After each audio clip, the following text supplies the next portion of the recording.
अगर आपने अभी तक सभी पार्ट नहीं देखे हैं तो आपको मेरे YouTube चैनल पर सारे पार्ट मिल जाएंगे। पहले जाकर उन्हें जरूर देखिए, फिर इस पार्ट को आगे देखें ताकि आपको पूरी कहानी अच्छे से समझ कर अपनी 10 टेल चक्रा को पूरी ताकत से जलाया और साथ ही माथे की आंख से गॉड डिसमेंटलिंग आई, एक अत्यंत दुर्लभ नेत्र तकनीक एक्टिव की। उस नेत्र की अपार शक्ति से आसमान से गिरती हुई उल्का धीरे धीरे सिकुड़ने लगी। फिर एक छलांग में नारुतो हवा में पहुंचा और दोनों हथेलियां उल्का के नीचे रखकर super light heavy weight rock technique launch किया। एक पल में उल्का का वजन हजारों गुना कम हो गया। वो टेंटेल की चक्रा से बने हाथों से उसे थामे हुए था और उसी वक्त मुंह में एक super compressed tail beast ball तैयार कर रहा था। ये सब कुछ सिर्फ कुछ सेकंडों में हुआ और शिबाई सब अपनी आंखों के सामने देख रहा था। उस विनाशकारी हमले के सामने नारुतो ने एक सेकंड भी गंवाए बिना तुरंत प्रतिक्रिया दी। जमीन और आसमान हिल उठे। वो चांद से भी बड़ा उल्का पिंड टुकड़ों में बिखर गया। उन टूटे हुए हिस्सों ने आग के साथ पूरी दुनिया पर बरसना शुरू कर दिया। धरती जलने लगी। हर दिशा में विनाश की लपटें उठी। सौभाग्य से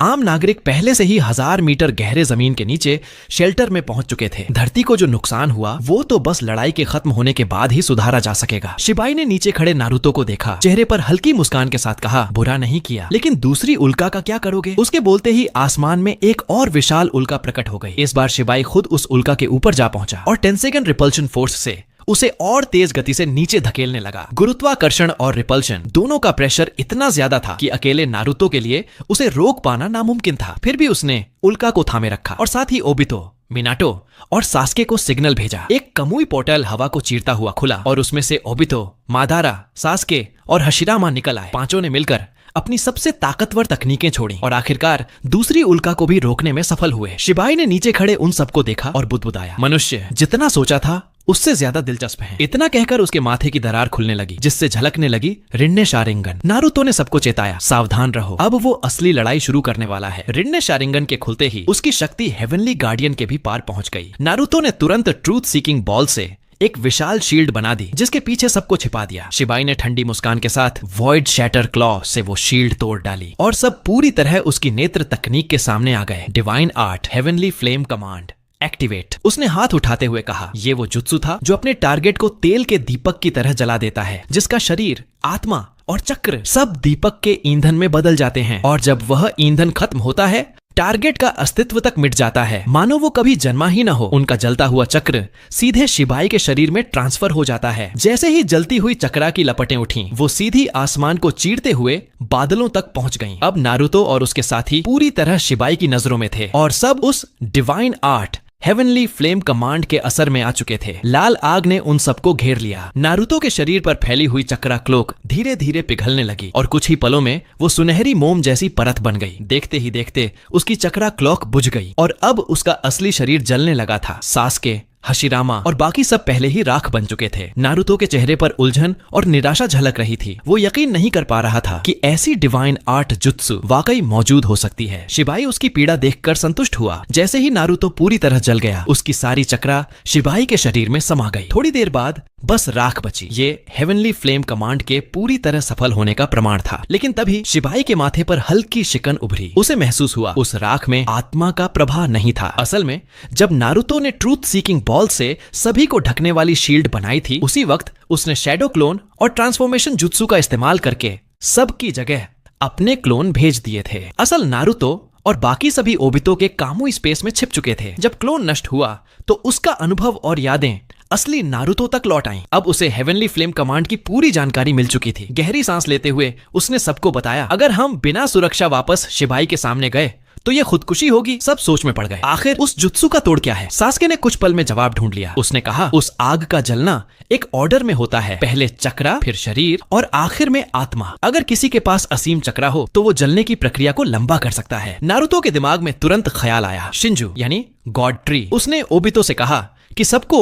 म्योबोकू पर्वत ले चले। वहां पहुंचकर उसने 1 लाख शैडो क्लोन बनाए। हर क्लोन जमीन पर बैठ गया और नेचुरल एनर्जी को अवशोषित करने लगा। म्योबोकू पर्वत की नेचुरल एनर्जी इतनी डेंस थी कि मानो कभी खत्म ही नहीं होगी। इन क्लोन से मिलने वाली अनंत ऊर्जा के बल पर नारुतो अपने भीतर की सेज ट्री चक्रा लगातार रिचार्ज करता रह सकता था। जब सब तैयार हो गया, नारुतो खड़ा हुआ और बोला, अब मैं वापस जा रहा हूँ। ओबितो और बाकी उसके साथ चलने को हुए, लेकिन नारुतो ने सिर हिलाकर मना कर दिया, नहीं, तुम लोग यहीं रहो। जो उस डिवाइन आर्ट की आग में फंसता है उसका अंत तय है। उसने नजरें झुकाई और बोला, इस बार मुझे ही सब कुछ संभालने दो। शिबाई उसके दिल पर हमेशा एक भारी बोझ की तरह रहा था। अगर वो वो इस लड़ाई को पार नहीं कर पाया तो आने वाले दुश्मनों का सामना भी नहीं कर पाएगा। सब चुप रहे। उनके होठों तक आए हजारों शब्द सिर्फ एक वाक्य में सिमट गए, अपना ख्याल रखना। नारुतो ने जोर से पुकारा और फ्लाइंग थंडर गॉड तकनीक से वापस ह्यूमन रेल्म लौट गया। अब फिर से एक इंसान और एक देवता आमने सामने थे। नारुतो की अंतिम लड़ाई आखिरकार शुरू हो चुकी थी।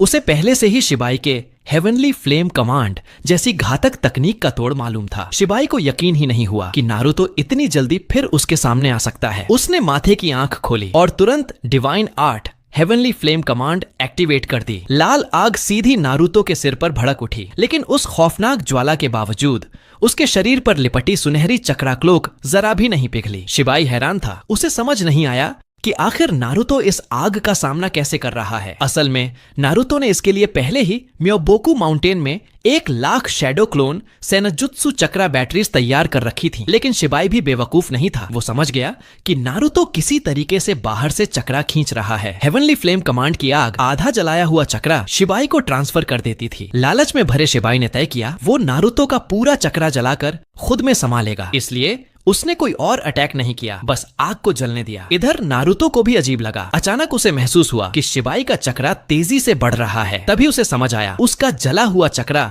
दरअसल शिबाई को ट्रांसफर हो रहा है। गुस्से में उसने सीधा ताइजुत्सु से हमला किया। शुरू में शिबाई आसानी से उसका हर वार रोक लेता रहा, लेकिन तभी उसका चेहरा अचानक बदल गया, क्योंकि वो लाल आग अब उसकी गोल्डन एनर्जी बेल तक पहुंच गई थी। कुछ ही पलों में वो शील्ड जलकर राख हो गई। डरकर शिबाई फौरन उस प्रोटेक्शन से बाहर निकल गया। नारुतो मुस्कुराया, तो तुझे भी इस आग से डर लगता है? उसने दिमाग लगाया। हेवनली फ्लेम चक्रा से ही जलती है, और अगर हर चीज में चक्रा है तो फिर कुछ भी जल सकता है। नारुतो ने शरारती मुस्कान के साथ सिर झटकते हुए आग से हमला करना शुरू किया। शिबाई पीछे हटता गया, नारुतो आगे बढ़ता गया। दोनों की भिड़ंत बराबरी पर टिक गई। असल में शिबाई योमोत्सु हिरासाका का इस्तेमाल करके लड़ाई से निकल सकता था और चुपचाप इंतजार कर सकता था कि नारुतो खुद जलकर खत्म हो जाए। लेकिन ऐसा करने से उसे नारुतो का जलता हुआ चक्रा नहीं मिलता, और इतना विशाल चक्रा छोड़ना वो किसी भी हालत में नहीं चाहता था। इसलिए उसने माथे की आंख चौड़ी खोलकर हेवनली फ्लेम कमांड कैंसिल कर दी। नारुतो की चालाकी और उसकी अपनी लालच ने मिलकर इस तकनीक की कमजोरी उजागर कर दी। गुस्से और झुंझलाहट में शिबाई हंस पड़ा। तू साला ये जिद्दी लोमड़ी सोच से भी ज्यादा परेशान करने वाला निकला। नारुतो ने भी माना, हाँ इस बार का मुकाबला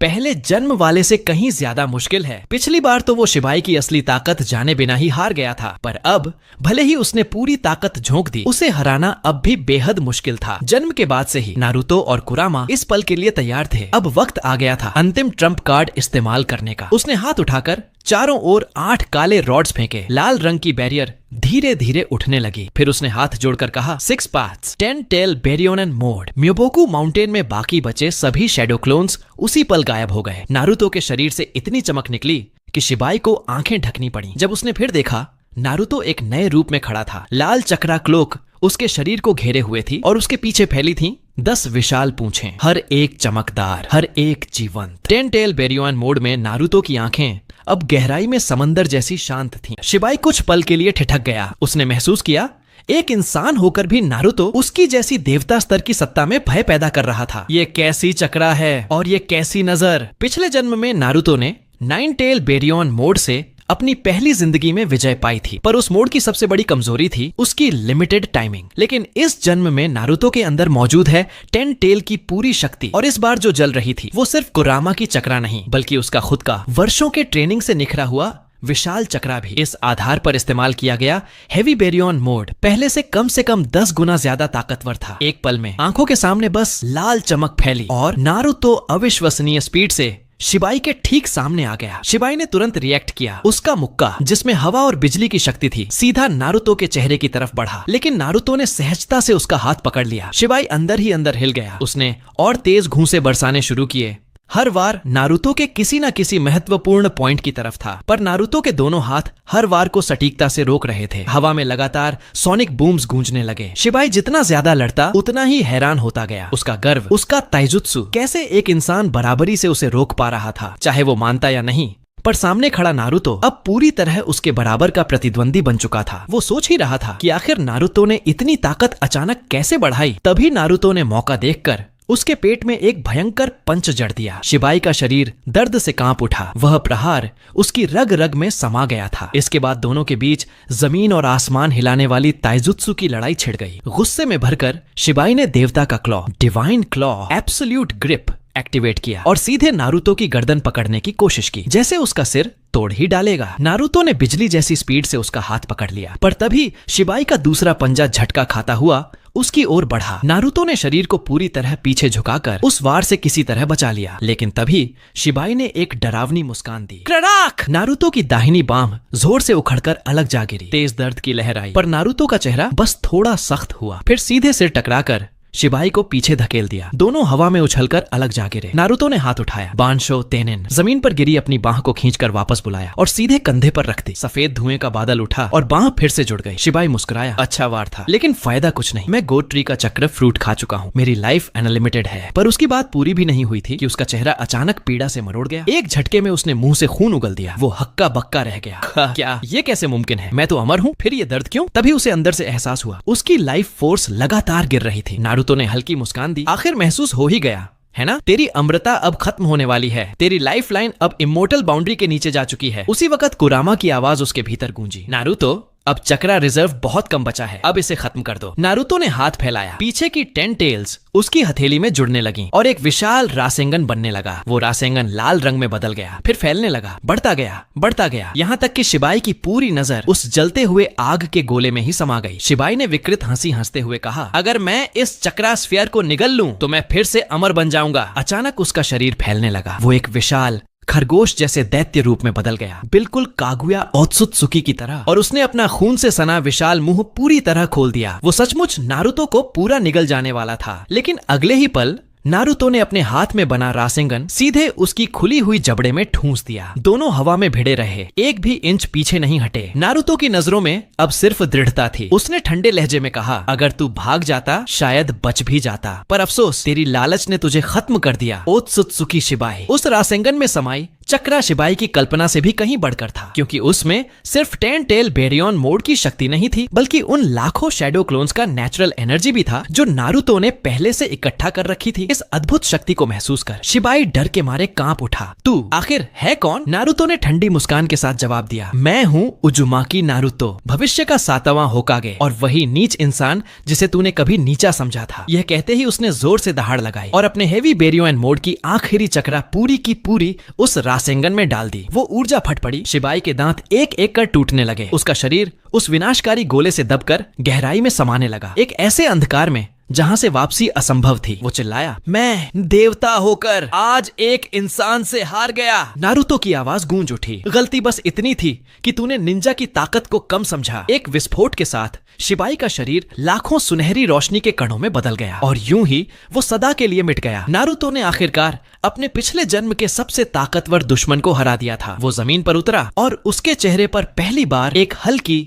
सुकून भरी मुस्कान आई। अब वो सच में अपने अतीत को छोड़कर भविष्य की ओर बढ़ सकता था। जमीन पर उतरने के बाद उसने सासुके के साथ मुट्ठी टकराई। दोनों के चेहरे पर वही शांत गर्वित मुस्कान थी। थोड़ी ही देर में वहां ओबितो के काकाशी और बाकी साथी भी पहुंचे। चारों ओर की तबाही देखकर किसी को यकीन नहीं हुआ कि ये लड़ाई कितनी विनाशकारी रही होगी। लेकिन तभी नारुतो अचानक गिर पड़ा। वो बेहोश था, पूरी तरह थका हुआ। सासुके उसके पास दौड़ा, चेहरे पर गहरी चिंता थी। धीरे से बोला, यही है बेरियन मोड की कीमत। सब उसे पुकारते रहे पर कोई जवाब नहीं मिला। फिर दृश्य धीरे धीरे सफेद होने लगा। एक शांति भरी जगह में नारुतो और कुरामा आमने सामने बैठे थे। दोनों को मालूम था अब अंत का वक्त आ गया है। दोनों ने आखिरी बार मुट्ठी मिलाई। नारुतो ने गहराई से कहा, धन्यवाद मेरे दोस्त। धीरे धीरे दोनों के शरीर से सफेद धुआं उठा और वे ऊपर आसमान की ओर तैरने लगे। नारुतो मन ही मन सोच रहा था, अब शायद मैं सच में आराम कर सकूं। बस अफसोस सबसे ठीक से विदा नहीं ले पाया, और हाँ, एक आखिरी इचराकू रामेन भी नहीं खा पाया। ऐसा सोचते सोचते वो धीरे धीरे गायब होने लगा। तभी उसके सामने एक सुनहरी रोशनी का गोला प्रकट हुआ। वो गोला गर्म जोशी और प्रेम से भरा था। नारुतो ने हाथ बढ़ाया और उसी पल चारों तरफ से तेज रोशनी फैल गई। वास्तविक दुनिया में नारुतो का शरीर लोगों से घिरा हुआ था। बीच में खड़ी थी कागुया और कुछ स्वर्गीय योद्धा। सभी ने हाथ पकड़कर अपना चक्रा कागुया को दिया और उसने वो सारी ऊर्जा नारुतो के शरीर में ट्रांसफर करनी शुरू की। वो थी डिवाइन रिइंकार्नेशन टेक्निक, शिनजुत्सु सुसेन, एक ऐसी कला जो लाइफ फोर्स को ट्रांसमिटेड कर सकती थी। धीरे धीरे नारुतो और कुरामा दोनों का आकार फिर से बनने लगा, चेतना लौटने लगी और आखिर नारुतो ने अचानक आंखें खोल दी। कागुया, जिसने सब कुछ दे दिया था, अब एक छोटी बच्ची बन चुकी थी। सबके सामूहिक प्रयास से नारुतो आखिरकार हेवी बेरियोनेन मोड के अंत से बच गया। उसकी पत्नी, बच्चे और साथ ही उसके आसपास थे हर किसी की नजर में सिर्फ गर्व और प्रेम था। इस तरह नारुतो गाइडन की कहानी यहाँ एक अध्याय के रूप में समाप्त होती है, पर उनकी यात्रा अभी खत्म नहीं हुई है। वो आने वाले भविष्य में और भी अद्भुत तरीकों से आगे बढ़ती रहेगी। और इसी के साथ खत्म होती है हमारी what if Naruto returned to the past की सीरीज। एक सफर जहां नारुतो ने सिर्फ समय नहीं बदला, बल्कि अपनी तकदीर को, अपने अतीत को और शायद पूरी शिनोबी वर्ल्ड को भी। जब यह सीरीज शुरू हुई थी, हमें नहीं पता था कि यह सफर इतना गहरा हो जाएगा। हर एपिसोड के साथ तुम सब ने जो प्यार दिया, सब कुछ इस कहानी का हिस्सा बन गया। तुम लोगों के सपोर्ट ने ही द सीक्रेट थियरी को आज यहां तक पहुंचाया है। हर लाइक, हर कमेंट, हर शेयर सच में बहुत मायने रखता है। लेकिन याद रखो, हर अंत एक नई शुरुआत होती है और अब एक नया अध्याय आने वाला है। तो जब तक हम फिर मिलें, अपनी निंजा आत्मा को जिंदा रखो, अपने सपनों को मत छोड़ो, क्योंकि जैसा नारुतो ने कहा था, जो अपने दोस्तों पर भरोसा करता है वो कभी हारता नहीं।